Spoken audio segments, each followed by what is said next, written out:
family situation. He cares for his elderly mother who is suffering with dementia and asked that he be able to stay home with her and not actually be sent to prison. But the judge in the end said no, probation wasn't enough of a punishment for either of these officers. They both needed to go to prison, according to this judge. I'm here today to notify the public of an arrest of a JSO police officer by the Nassau County Sheriff's Office.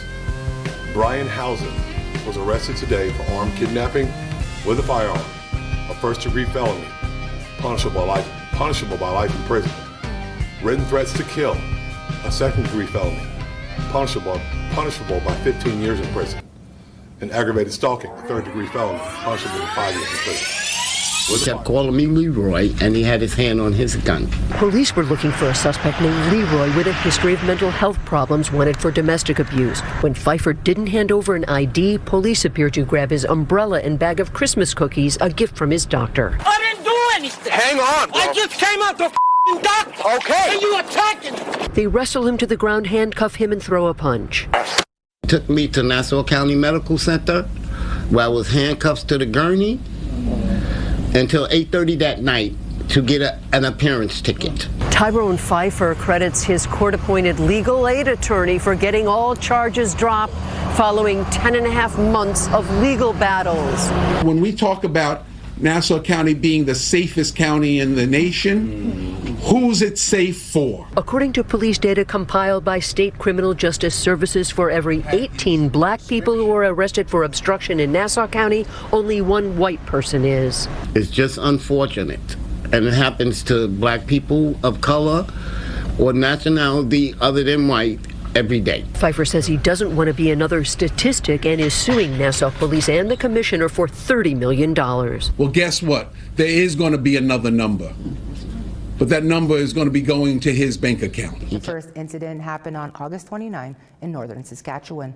31-year-old Jack Piche from Clearwater River Dene Nation was pronounced dead on scene after a Buffalo Narrows RCMP officer struck the man with their police vehicle. The officer was responding to a call at 3:30 a.m. On August 30th, RCMP in Wetaskiwin, Alberta, shot 15-year-old Hoss Lightning Saddleback from Samson Cree Nation.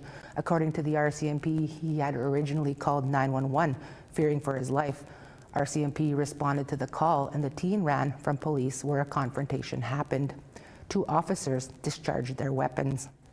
On September 2nd, Tammy Bateman was hit by a Winnipeg police cruiser while it was driving in a park near a homeless encampment along the river. The Indigenous community was swift to respond to this and held a rally to address the issue of police-involved deaths. On September 6th, 57-year-old Jason West was killed by the Windsor police outside a beer store. On September 8th, 31-year-old Danny Knife was shot and killed by RCMP in Atakakoop First Nation in Saskatchewan. RCMP say they responded to a call where a 27-year-old female was allegedly assaulted with a machete. That same day on the East Coast in Elsipogtog First Nation in New Brunswick, Stephen Iggy Deedham was shot and killed by RCMP after responding to a wellness check. RCMP say a taser was originally used to subdue him, and when that didn't work, they shot him. Good morning, and welcome to the Bad Apple Report. It's 7:30 a.m., bright and early right here at home on the range. Thank you so much for being here today, folks. I really appreciate it. And you know what? Let's start this day out with a party, or at least with this alleged party animal here. He's from Lanier County Sheriff's Department, and he's a deputy. He's a former deputy now, charged with DUI, and he's out on bond. Okay. Boston, Georgia. Oh. Okay, a former deputy with the Lanier County Sheriff's Office has been released on bond after being booked into the Thomas County Jail. On August 29th, Edward Kevin Lee, old EKL, age 52, was operating a gray Toyota pickup on Highway 84 East and McKinley Street in Boston at around 1:59 a.m. when he was pulled over by a Boston police officer. Well, let's see what old Ironsides was doing. According to the report, Lee was pulled over for failing to maintain his lane. According to the Boston Police Chief, Charles Pettis, Lee is currently out on bond. The report says that during the stop, the officer further investigated and found that Lee was under the influence of alcohol. Okay. He was then taken to the Thomas County Jail for a DUI. Pettis told WALB that Lee is set to appear before Boston Municipal Court sometime in November. Oh, wellity, well. Okay. Old EKL, old Edward Kevin Lee.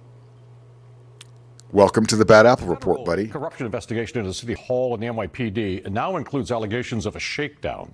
A Brooklyn bar owner says he was told that his problems with the NYPD would go away if he paid the police commissioner's brother. And he says it was a worker in the mayor's office who tried to help arrange that deal. Either you get with this or you're going to get shut down. We're going to make sure you get shut down. He just said that he was assistant of Eric Adams and he know people. And he dropped the Mr. Eddie Caban name because he's, I guess, the NYPD commissioner. And I was having problems with the NYPD. Later, Kelly says the police commissioner's brother, James Caban, told him he could help with his NYPD problems if he paid him $2,500 up front. Kelly says he felt too many cops from the 6-0 precinct kept showing up, hurting his relatively new business, the Juice and More Bar, along Mermaid Avenue. And he says his pleas for help from the NYPD and local community board were unsuccessful. Kelly said he never expected that Ray Martin from the mayor's office would give him this advice. He went on about how he thinks that I should just close the bar.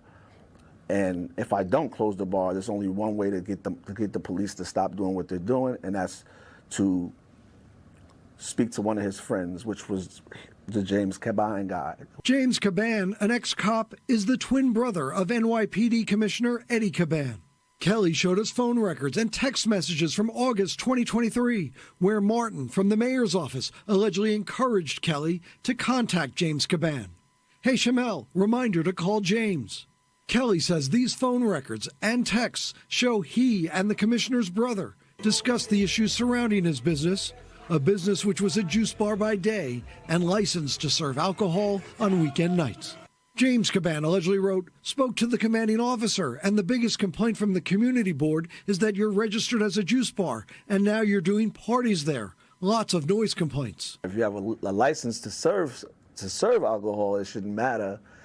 And I also explained to him that the community board knew that it was the summertime, so they knew we were going to do Thursday, Friday, Saturday night events. Records suggest Kelly and Caban also spoke by phone. And that's when Kelly says James Caban asked him for the initial $2,500. He said that he will mediate my issues with NYPD.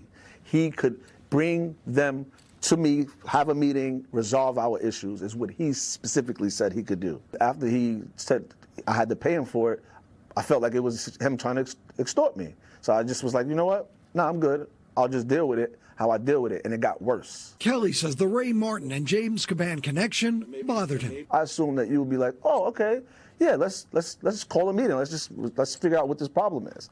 I'm not expecting for you to be like, oh, you got to pay me some money if you want this problem to go away.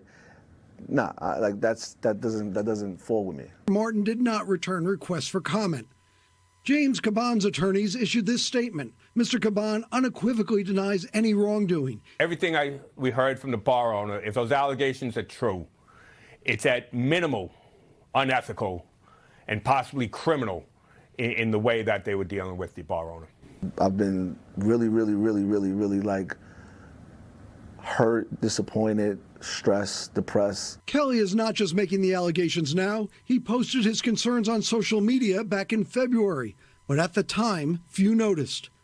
As for Juice and More, Kelly closed it down in February. I don't think it was just me. I think that's probably a thing that's going on in New York City specifically, to be honest. Upon his arrest, JSO immediately suspended Housand of all of his police powers and placed him on leave without pay. While there is due process that must be followed, JSO will terminate Housand. Housand was originally hired by JSO on October 31st, 2005. And since that date, he left JSO to work for other agencies, and then he was rehired on two separate occasions.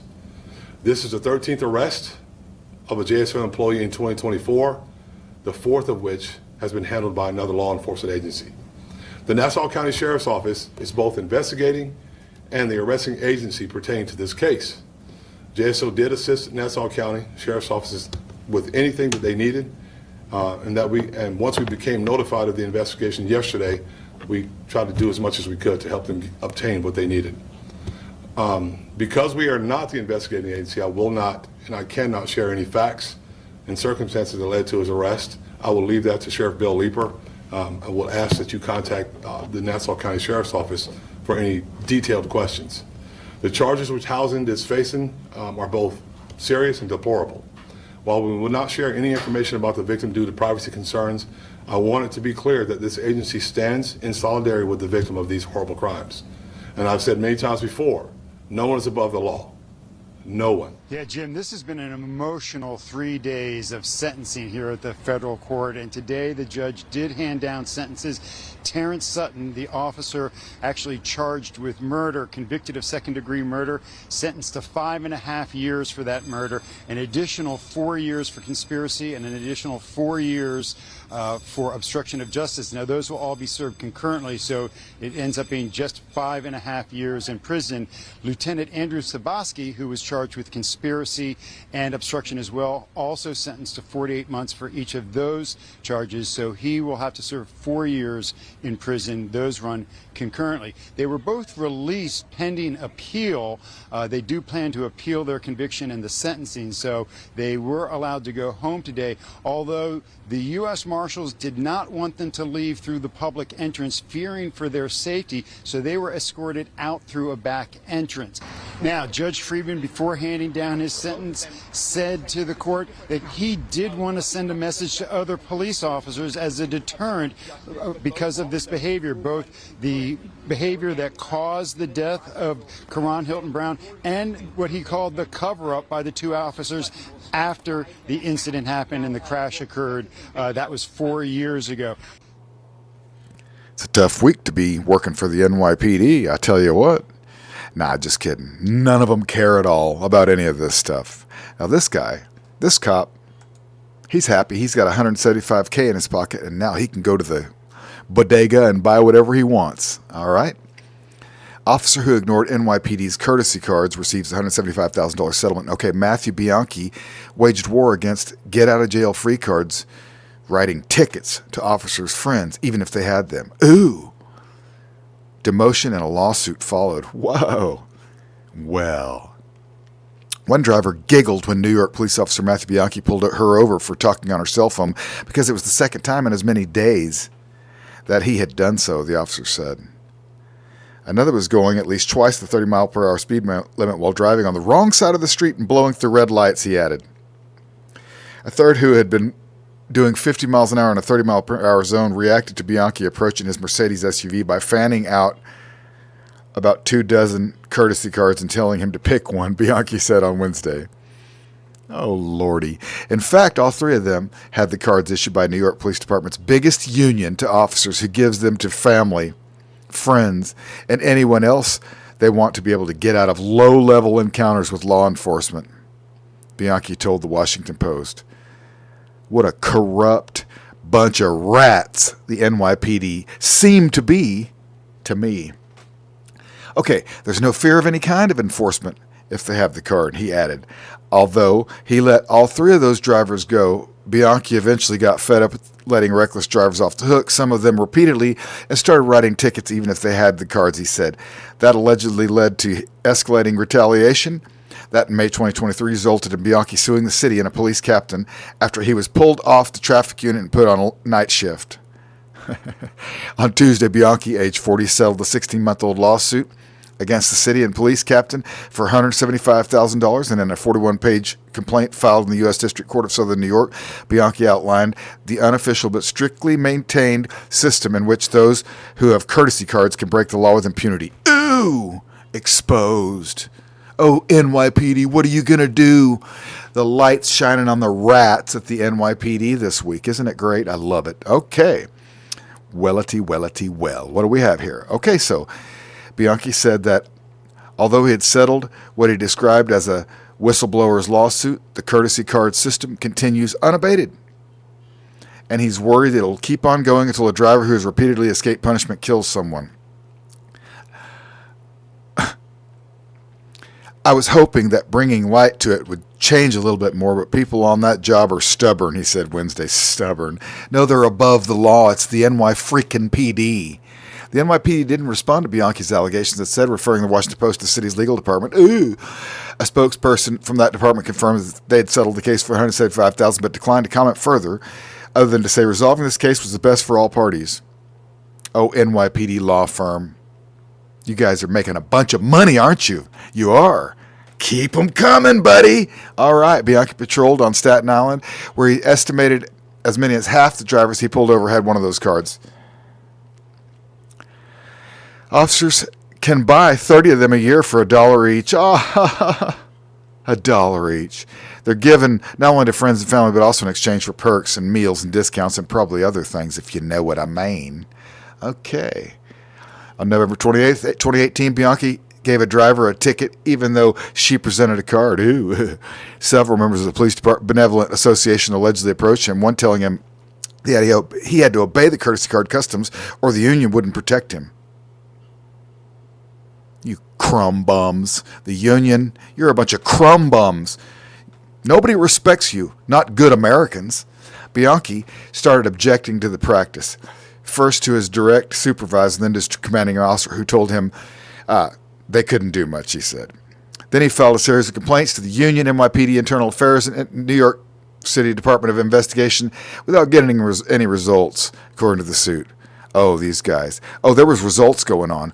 I'd be willing to bet all of those guys were conspiring with each other saying, we got a problem. His name's Bianchi. I'm just guessing. I'm just alleging.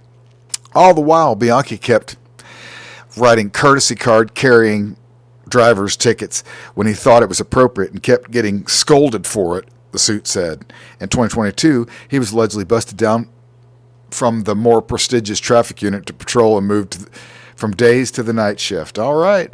Bianchi filed more complaints, this time to the department's Office of Equal Employment Opportunity. And since he's been put back on daytime hours, although he still hasn't gotten his job back on the traffic unit, he said, despite having applied for positions in and out of his old unit, he hasn't gotten any of them. He has occasionally been explicitly told he'll never work in the traffic unit again, he added. Well, they can't have him pulling over people that have cards and him not obeying the card policy. Okay, Bianchi said he plans to stay at the NYPD for the foreseeable future, although he plans to use his upcoming windfall to reduce his reliance on the paycheck he gets from the city. Oh, that's going to really go far, buddy. He said he hopes to listen, buy you a little farm upstate New York. You're like, not for $175K, but listen, you could probably get 2 or 3 acres and a little bitty farmhouse. Forget that you were ever a cop. That's my advice to you. Okay, get you a pair of overalls and have a good time. That's right. Green acres all the way, bro. Okay, on with the show, folks. An investigator asked about this text thread. Megan Joy sent a message to officers in her academy class, making plans to go shooting tomorrow. Does anyone want to tag along?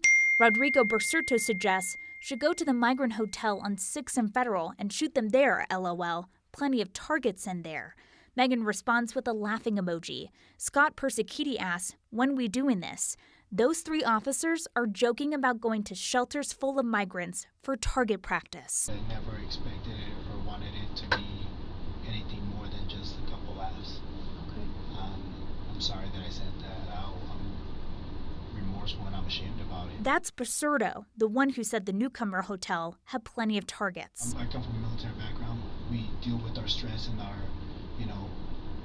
stressful situations, and we cope by dark humor. His face is blurred in this interview, but 9 News talked to him the year before. He was a recruit who participated in a program to expose new officers to Denver's diverse community. Not only make me a better cop, but make me a better resident for Denver. The history of Denver, it's amazing. Not sure if there's anything else that I can do. I'm going to take classes. He tried to keep his job, but 2 weeks after these interviews, the department fired them, including Persiciti, who told a classmate, don't be a snitch, after someone warned about this getting in the hands of the public.